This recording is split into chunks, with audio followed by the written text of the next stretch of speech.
Assalamualaikum warahmatullahi wabarakatuh.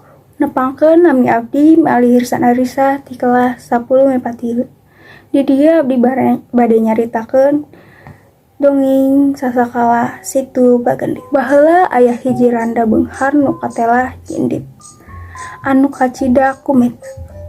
Ari beungharna mah tetela, beh kebona, beh salahna. Ieu mah ge panggedena di salembur eta.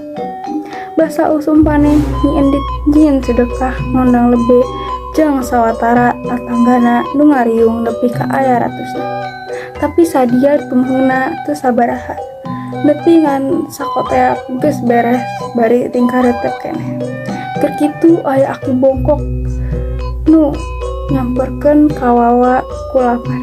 Ari kitu Nyi Endit bet nyarekan panjakeun teu aya kaera tungtungna aki-aki dititah nikah.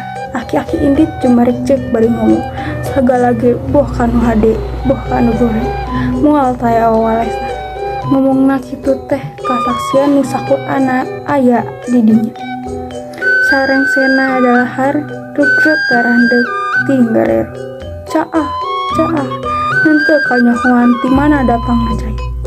Ngan lebay pakarangan Nyi Endit kakeueum. Imahna kakeueum laput. Sawahna nu upek aplak geus aya di dasar cai. Lembur sakuriling mungkin geus robah karupa jadi situ. Anu nepi ka ayeuna katelah Situ Bagende.